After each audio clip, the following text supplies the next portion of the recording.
ഇന്നത്തെ മാതൃഭൂമി പത്രത്തിൽ ഒരു വളരെ രസകരമായ ഒരു വാർത്തയുണ്ട്. പക്ഷെ നമ്മളത് നേരത്തെ ചർച്ച ചെയ്തൊരു വാർത്തയാണ്. അതെ, പലപ്പോഴും നമ്മൾ ചർച്ച ചെയ്ത വാർത്തയാണ്. അതായത് സെക്രട്ടേറിയറ്റ് ഖദർഫുള്ളായി എന്ന് പറഞ്ഞിട്ടാണ്.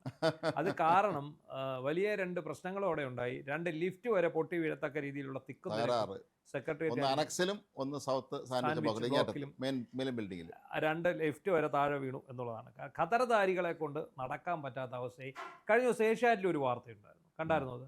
അതായത് കളങ്കിതരായിട്ടുള്ള അല്ലെങ്കിൽ കഴിഞ്ഞ സർക്കാർ സസ്പെൻഡ് ചെയ്തിട്ടുള്ള പോലീസ് ഉദ്യോഗസ്ഥർ, ഞാൻ പഴയ KSUക്കാരനാണ്, ഞാൻ പഴയ യൂത്ത് കോൺഗ്രസിന്റെ മണ്ഡലം പ്രസിഡന്റാണ് എന്നൊക്കെ പറഞ്ഞിട്ട് ശുപാർശയുമായി നേരെ ആഭ്യന്തരമന്ത്രിയുടെ ഓഫീസിൽ കയറിയിരുന്നു. നമ്മൾ കൺവെൻമെന്റ് കേട്ടിട്ടുണ്ട്, സെക്രട്ടറിന്റെ പുറകിലുള്ള അവിടെ ചെന്ന് നിൽക്കുകയാണെങ്കിൽ ഇത്തരക്കാരെ കളങ്കിതന്മാരെ നീണ്ട നേരെ അവിടെ കാണാം. ഞാൻ കുറച്ച് മുമ്പ് CR അതുവഴി നടന്ന് പ്രസ് ക്ലബിലോട്ട് പോകുന്ന വഴി എൻ്റെ സുഹൃത്തുക്കളോട് സംസാരിച്ചിരിക്കുമ്പോൾ രണ്ട് കളങ്കിതന്മാരെ കൊണ്ട് കടന്നുപോയി. പാഞ്ഞു പോവുകയാണ്, ഫുൾ സ്പീഡിന് പോവുകയാണ് ഇവർ. എത്രയും പെട്ടെന്ന് നാത്തോട്ട് കയറുക, പാഞ്ഞു പോകുന്നുണ്ടല്ലോ. ഞങ്ങളുടെ ഈ രമേശ് ചെന്നിത്തല ഇവരെല്ലാം കൂടെ എങ്ങനെ സഹിക്കുമെന്നാണ് ഞാൻ ആലോചിച്ചുകൊണ്ട് സത്യം പറഞ്ഞത് കണ്ടപ്പോൾ. ഈ പലപ്പോഴും കോൺഗ്രസ് ഭരണത്തിലെത്തുന്ന സമയത്തൊക്കെ തന്നെ ഈ സൈസ് ആളുകൾ അവിടെ കയറി പറ്റുന്ന ഒരു സ്ഥിരം രീതിയാണ്. ഈയിടയ്ക്ക് എൻ്റെ അടുത്ത് ഒരാൾ പറയായിരുന്നു, ഏതോ ഒരു സാംസ്കാരിക നായികയോ ആദ്യം LDF സർക്കാർ എന്ന കാലത്ത് എൻ്റെ അപ്പൂപ്പൻ, എൻ്റെ അമ്മയുടെ അച്ഛൻ ഒരു പഴയ കമ്മ്യൂണിസ്റ്റ് പ്രവർത്തകനായിരുന്നു എന്ന് പറഞ്ഞ് സ്ഥാനം നേടിയിരുന്നു. ഇപ്പം നേരെ തിരിച്ച് എൻ്റെ അച്ഛൻ്റെ അച്ഛൻ അപ്പൂപ്പൻ കോൺഗ്രസ്സുകാരനായിരുന്നു, സ്വതന്ത്ര സേനാനിയായിരുന്നു എന്ന് പറഞ്ഞ് നടക്കുന്നു എന്നൊക്കെ കേട്ടു. ഇതുപോലെ ആരൊക്കെ ഉണ്ട് പോലും.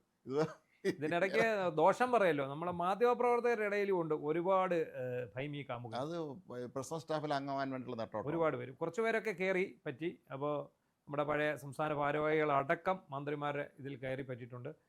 അവർ അതായത് തലസ്ഥാനത്ത് മാധ്യമപ്രവർത്തകർ എന്നുള്ള ജോലി തിരഞ്ഞെടുക്കുമ്പോൾ തന്നെ ഇങ്ങനെ ചില അജണ്ടകൾ കൂടി ചില ആൾക്കാർക്ക് ഉണ്ട് എന്ന് നമുക്ക് പറയാതിരിക്കാൻ പറ്റില്ല. അപ്പം എന്താണെങ്കിലും ഇത് വളരെയധികം നമ്മൾ ചർച്ച ചെയ്യേണ്ട ഒരു കാര്യമാണ്. കാരണം ഇപ്പോൾ സെക്രട്ടേറിയറ്റിൽ നിയന്ത്രണം കൊണ്ടുവരാൻ പോകുന്നു എന്നാണ് ഇപ്പം ഞാൻ ആ വാർത്തയിൽ പറയുന്നത്. കാരണം ഈ സന്ദർശക സമയം പരിമിതപ്പെടുത്താൻ പോകും.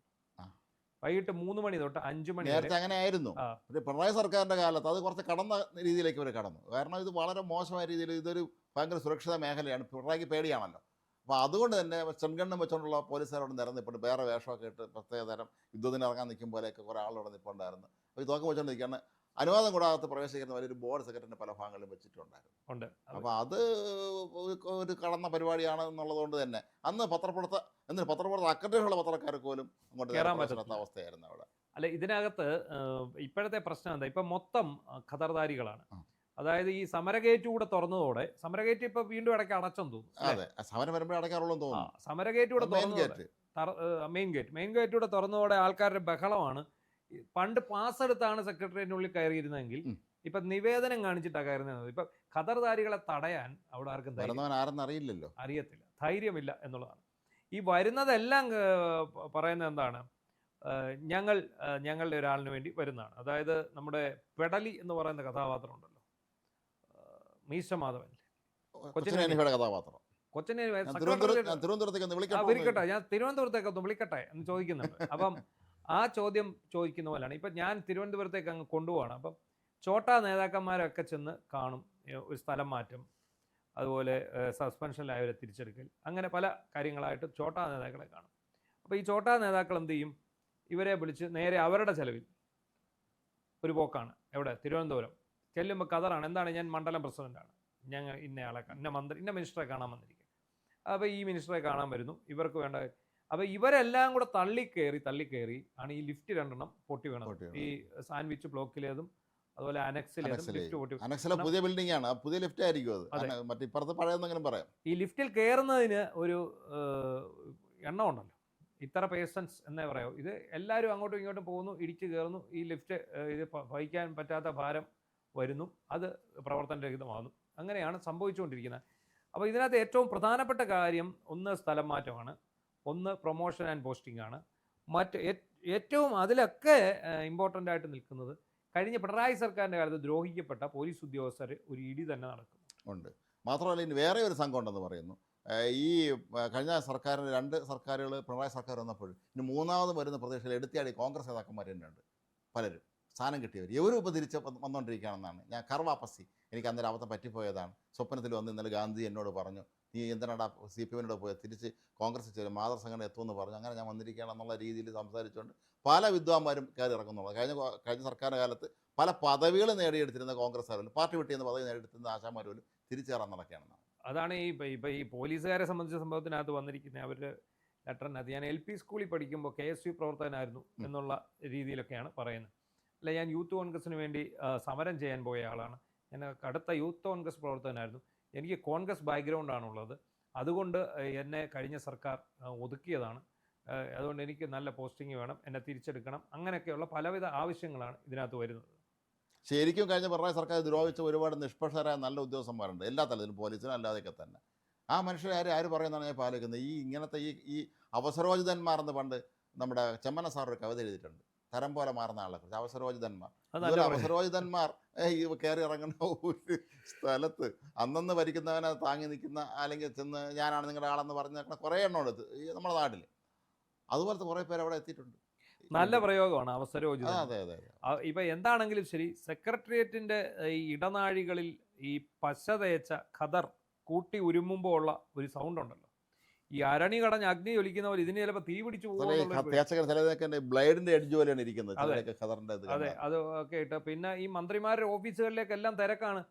ഇവർക്ക് ഒരു കുഴപ്പമുണ്ട്. KSU യൂത്ത് കോൺഗ്രസിന്റെ പേരിൽ മന്ത്രിമാരായാലാണെങ്കിൽ ശരി, കോൺഗ്രസിന്റെ പേരിൽ ആയാലാണെങ്കിൽ ശരി, ഇവർക്കെല്ലാം ഒരു പ്രശ്നമുള്ളത്, ഇവർക്കൊരിക്കലും ഇവരെ അകറ്റി നിർത്താൻ കഴിയില്ല. പറ്റില്ലല്ലോ. പിണറായി വിജയനെ ഭയന്ന് CPM-കാർ പോലും ഇങ്ങോട്ട് വരാത്ത ഒരു അവസ്ഥയുണ്ടായിരുന്നു. അതുപോലെ കോൺഗ്രസ്സുകാർക്ക് കഴിയില്ല ഈ പറഞ്ഞ കാര്യങ്ങളിൽ.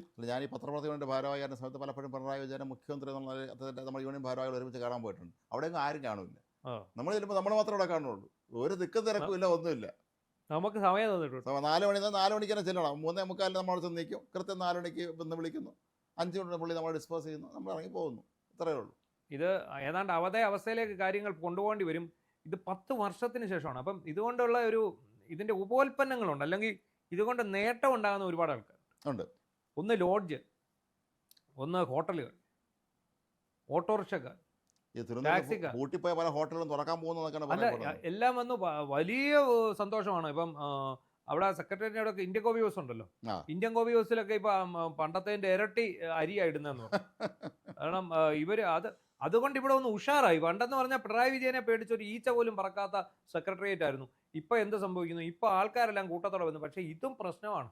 നമ്മൾ റെയിൽവേ സ്റ്റേഷനിൽ നോക്കൂ. നമ്മൾ രാവിലെ ഞാൻ ചിലപ്പോൾ അതിൽ നടന്നു വരാറുണ്ട്. ട്രെയിൻ വന്ന് നിൽക്കുമ്പോഴേ വടക്കുന്നൊക്കെ വരുന്ന ട്രെയിനുകൾ നിറയെ ഖത്തർദാരികൾ ബാഗും തൂക്കി വരെയാണ്. പിന്നെ വിദേശ നിർമ്മിത കാറുകൾ ഇഷ്ടം പോലെ തിരുവനന്തപുരത്ത് കാണുന്നുണ്ട്. മറ്റു ജില്ലകളുടെ രജിസ്ട്രേഷനുള്ള കാറുകൾ, മറ്റു സംസ്ഥാന രജിസ്ട്രേഷനുള്ള കാറുകൾ എല്ലാം നിരന്ന് കിടക്കുന്ന സെക്രട്ടറിയുടെ മുന്നിലും. ഇത് ഈ പറഞ്ഞതുപോലെ തന്നെ എന്തായാലും മൊത്തത്തിൽ സെക്രട്ടേറിയറ്റിൻ്റെ അവിടെയും പരിസരത്തും തിരുവനന്തപുരത്ത് ഒരു പുത്തൻ ഉണർവ് ഉണ്ടായിട്ടുണ്ട്. പക്ഷേ ഇത് വലിയ പ്രശ്നത്തിലേക്കാണ് പോകുന്നത്. കാരണം സെക്രട്ടേറിയറ്റിനുള്ളിൽ വലിയ തിക്കും തിരക്കുമാണ്. ഈ മന്ത്രിമാരുടെ ഓഫീസുകളിൽ, അതുപോലെ വരാന്തകളിൽ, ഇടനാഴികളിലെല്ലാം പലവിധ ആവശ്യം. പിന്നെ ഇവരെ സംബന്ധിച്ചുള്ള കാര്യം അറിയാം, ഇവർക്കൊരു മര്യാദയില്ലല്ലോ. ഈ ഖത്തർദാരികളെ സംബന്ധിച്ചുള്ള ഫോട്ടോയ്ക്ക് ഇടിക്കുന്ന ആ ഒരു എഫക്റ്റാണ് അവരുടെ കയ്യിൽ.